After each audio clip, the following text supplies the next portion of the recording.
Michael Madhusudan দত্তের topic থেকে আজকে আমরা বিগত দিনের প্রশ্নগুলো রিভিশন দিব।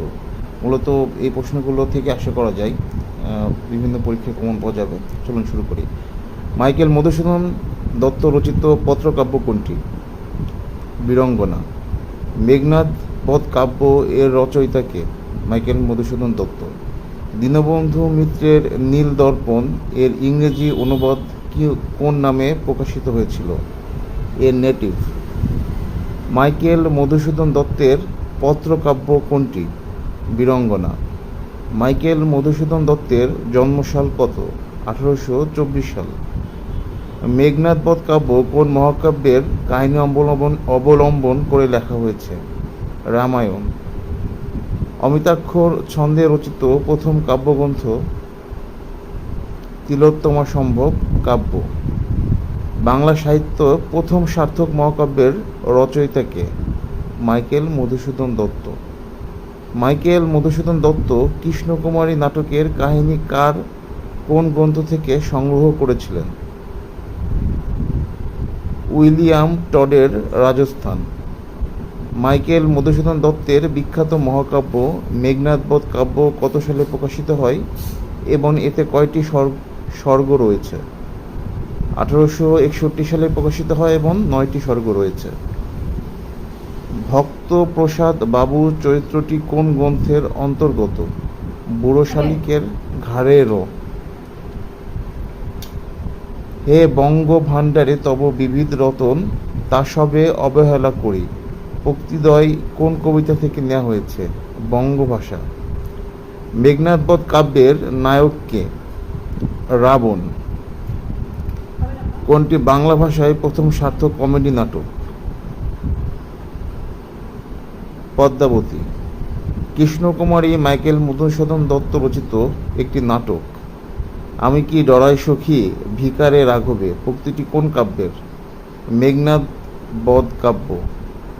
জন্মিলে মরিতে হবে অমরকে কোথা কবে উক্তিটি কোন কবিতা থেকে নেওয়া হয়েছে? বঙ্গভূমির প্রতি। দ্য ক্যাপটিভ লেডি গ্রন্থটি কার লেখা? মাইকেল মধুসূদন দত্ত।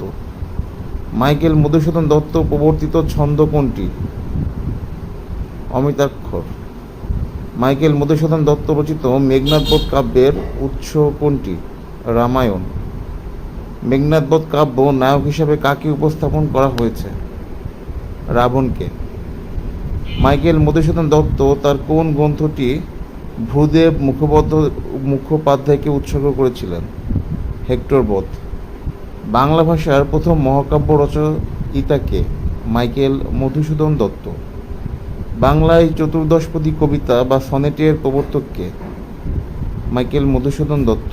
মাইকেল মধুসূদন দত্ত রচিত মেঘনাদ বধ কাব্যের নায়ককে? রাবণ। মাইকেল মধুসূদন দত্ত সম্পর্কে কোন তথ্যটি যথার্থ নয়? পাশ্চাত্য সাহিত্যের আদর্শ বাংলা সাহিত্য প্রয়োগ করেন, মহাভারত অবলম্বনে মেঘবধ কাব্য রচনা করেন, নীলদর্পণ নাটকের ইংরেজি অনুবাদ করেন, হিন্দু কলেজে পড়াশোনা করেন, মহাভারত অবলম্বনে মেঘনাদ বধ কাব্য রচনা করেন। এটা হবে না, হবে হচ্ছে রামায়ণ অবলম্বনে মেঘনাদ বধ কাব্য রচনা করেন। মায়াকানন নাটকের রচয়িতাকে? মাইকেল মধুসূদন দত্ত। হেক্টর বধ গ্রন্থটি কাকে উৎসর্গ করেছিলেন?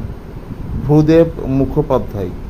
মেঘনাদ বধ কাব্যের কাহিনী কোন প্রাচীন মহাকাব্য থেকে নেওয়া হয়েছে? রামায়ণ। নিচের কোন পত্র জোড়াটি বীরাঙ্গনা কাব্য এর অন্তর্ভুক্ত? নীল ধ্বজের প্রতি জনা। বাংলা সাহিত্যে অমিতাক্ষর ছন্দে রচিত প্রথম পূর্ণাঙ্গ কাব্যগ্রন্থ কোনটি? তিলোত্তমা সম্ভব কাব্য। মাইকেল মধুসূদন দত্তের সহস্রাব্দ জন্মবার্ষিকী কত সালে পূর্ণ হয়েছে? 1974 সালে।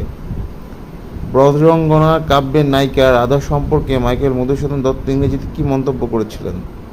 পোর old Mrs Radha of ব্রাজা।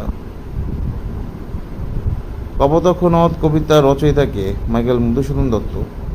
Michael Madhusudan Dutt জন্মগ্রহণ করেন 1824 সালে।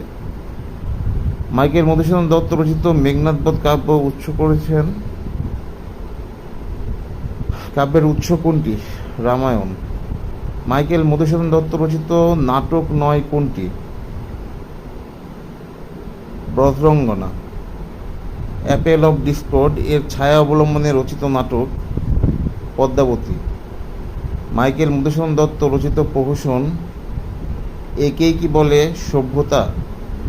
মাইকেল মধুসূদন দত্ত রচিত রাধাকৃষ্ণ বিষয়ক গীতিকাব্য বজরঙ্গনা। বুড়ো শালিকের ঘাড়েরও কি ধরনের রচনা? প্রহসন।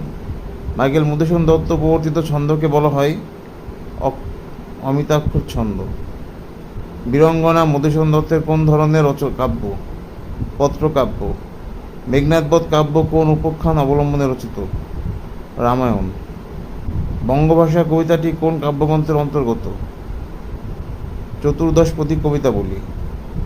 মাইকেল মধুসূদন দত্তের জীবনকাল কোনটি? 1824 থেকে 1873 সাল। মেঘনাদবধ কাব্যের নায়ক কে? রাবণ। মাইকেল মধুসূদন দত্ত রচিত প্রহসন কোনটি? বুড়ো শালিকের ঘাড়েরও। বাংলা সাহিত্যের প্রথম সার্থক মহাকাব্য কোনটি? মেঘনাদবধ কাব্য। বাংলা সাহিত্যের প্রথম সার্থক বিয়াগন্তক নাটক কোনটি? কৃষ্ণকুমারী।